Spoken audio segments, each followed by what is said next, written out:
Thank you, Mr. Speaker. I move the Conference Committee report for Senate Committee Substitute for House Committee Substitute for House Bill 2010 be adopted. Gentleman of St. Louis County moves that we adopt Conference Committee report for Senate Committee Substitute for House Committee Substitute for House Bill 2010. Gentleman of St. Louis County. Thank you, Mr. Speaker. House Bill 2010 deals with mental health and senior services. Some of the major decision items include a $38 million increase for developmental disabled individuals in crisis, $30 million increase for provider rate rebasing, $26 million increase for provider rate increases, $23 million increase to basically eliminate the DD in-home wait list, $18 million increase for the department-wide utilization increases, $16 million for strengthening Missouri's mental health system, $4.3 million for increased medication costs at state-operated facilities, $3 million increase for DD Family Support Partnership Program, $2 million increase for the Children's Division transitions to the DD waiver services, a $1 million GR increase for the Alcohol and Drug Abuse Treatment Program for ex-offenders, a $1 million GR increase for the Autism Regional Projects, and a $550,000 increase for registered nurse salary increases and shift differential pay for RNs working at Fulton State Hospital and Farmington. In addition, on the senior services side, Health and Senior Services, there's a $54 million increase for home and community-based services cost to continue utilization increase, $14 million increase to provide a 2% provider rate increase for home and community-based services, $2.8 million increase for the $1 an hour rate increase for private duty nursing services, a $1 million GR increase in aid to local public health agencies, $948,000 increase for brain injury waiver services, $400,000 increase of GR for Meals on Wheels, $300,000 increase for tobacco cessation, $191,000 increase for 2.5 FTE, and some GR for newborn screening services, and $125,000 increase for Alzheimer's services grants. That pretty much sums up the major new decision items. I will take any questions. Otherwise, Mr. Speaker, I renew my motion. As the chair of the Appropriations on Health, Mental Health, and Social Services, I appreciate the great support that our budget chair and individuals of the budget as a whole have shown, and also with the ability and the way in which our Senate members have worked on this House Bill 10. For House Bill 10, the divisions within Department of Mental Health are the Division of Alcohol and Drug Abuse, Division of Comprehensive Psychiatric Services, and the Division of Developmental Disability. And, Mr. Speaker, I'm very happy to say that we continue to better take care of the needs that come through these departments. Unlike a lot of instances, we have individuals and groups within the state who need more help, more services, more funding, and we have groups that want more funding and services.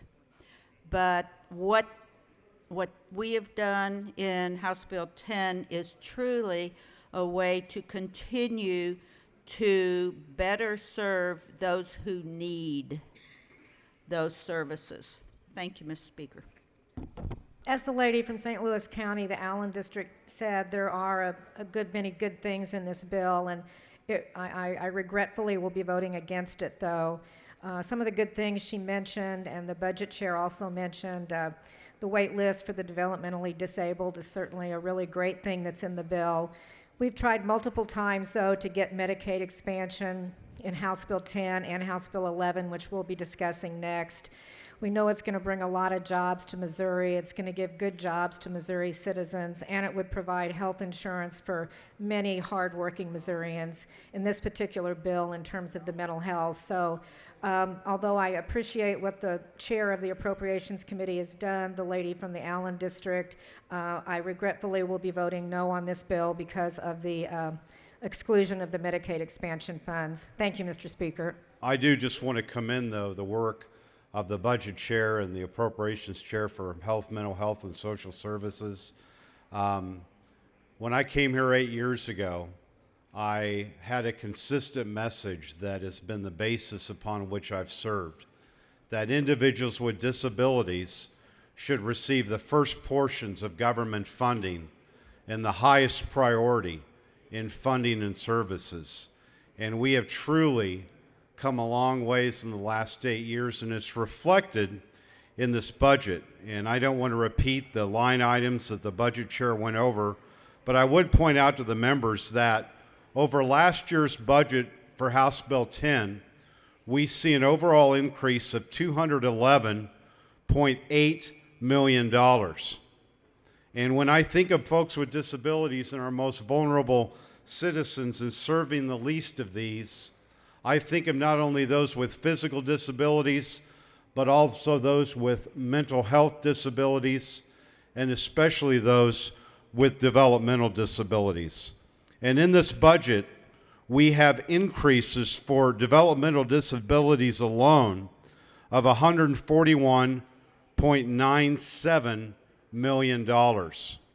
And I especially want to echo and express my appreciation to the Budget Chair that with this budget, we have reached a historic milestone in the state of Missouri that is noteworthy in the nation.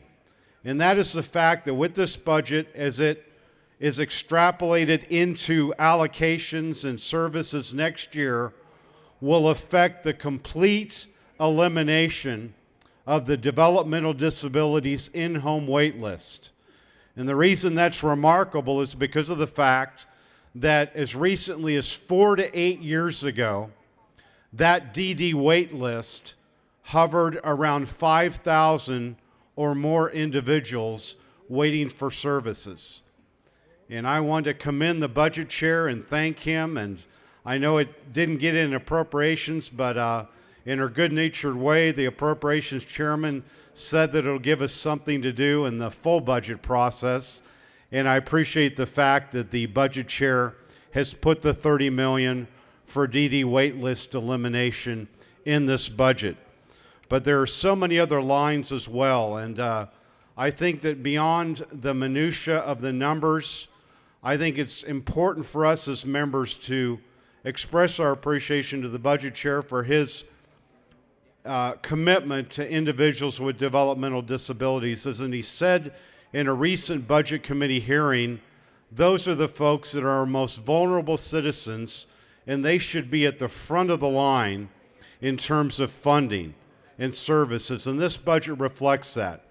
And I want to thank, as I term out this year, and this may be one of my last times on the floor, I want to thank the Budget Chairman for his commitment to serving individuals with disabilities. I know his passion is driven in part by his son Eric, who has Down syndrome, who is great to see today with his family. I want to thank also the gentleman from the Scharnhorst District and his leadership on autism insurance reform, Bryce's Law, and his unwavering commitment to care for individuals with developmental disabilities, and other champions in the House as well, Representatives Zare and Flanagan and Allen and others that are standing to help those that cannot help themselves, and remembering in our budget to make those, especially with developmental disabilities, our highest priority.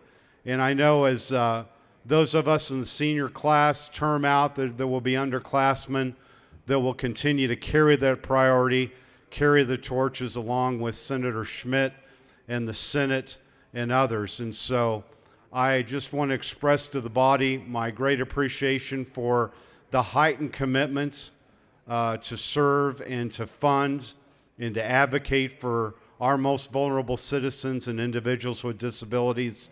And thank you for your continued support and commitment to that in years ahead. Thank you, Mr. Speaker. I appreciate your work has been echoed on this budget. One of the things I wanted to flesh out is just one section we had talked about a little bit earlier. I talked with your staff about it, just so everybody knows what had happened. The conference committee had met and had made some decisions on 10.300 and 10.325, and then after that, we came in and made some adjustments at the request, I believe, of the department. And what we had done is we provided, and jump in here and correct me if I'm wrong, but we had provided a 5% boost to salaries for a certain group of nurses in the sorts facility. And then we provided another raise above for folks in Biggs, but they didn't match up. And the That's department correct. said, hey, we're going to have some issues potentially, probably with their collective bargaining agreements maybe. That was something the department didn't tell me that, but that was something that popped into my head. And so we didn't think that there was a problem with that coming through the entire budget process or through the conference process. But that then they came and said, no, this is going to be a serious issue. We've got to take that full amount that we allocated there and spread it out across the nurses at both Biggs and Sorts. And I want to make sure that I had that right. And is that your understanding of what we did as well? Yes, gentlemen, that is correct. I think the intention was to have it equal all along, but as things go through committee and then even our committee, this is a big. The budget as a whole is big. Certainly, this portion of the budget, 10 and 11, or 45% of the total expenditures. A lot of moving parts there. Pardon me? A lot of moving parts there. Yes, there are, and Yeah. we don't catch everything right away. But usually, the good part about this process is that we do catch almost everything by the end of the process, and That's right. that's a perfect example of that. Right. So I wanted folks to be aware because some folks had asked me since I was one of the conferees, and I said, this is not a sleight of hand. This is not something we did different. This is folks who are recognizing some needs. One, that we need to reward and recruit and retain really wonderful, fabulous staff at these very dangerous but necessary facilities. So we need to pay them what they're worth. And in doing that, we created a couple issues, but we came together and we solved it. And so I wanted people to know this was not a secretive, somebody's getting the hooskow here. This was a legit deal. So, gentlemen, I appreciate your leadership on the whole thing, but on this issue in particular. So thanks, gentlemen. Thank you, gentlemen. Thank you, Mr. Speaker. The gentleman from St. Louis County moves that we third reading pass the Conference Committee substitute for Senate Committee substitute for House Committee substitute for House Bill 2010. All those in favor will vote yes. Any opposed will vote no. Mr. Clerk, please ring the bell and open the board.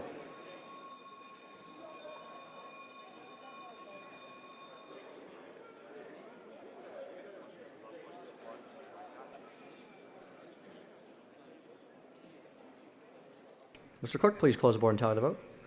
By a vote of 107 yes, 42 noes, you've third read and passed the Conference Committee substitute for Senate Committee substitute for the House Committee substitute for House Bill 2010.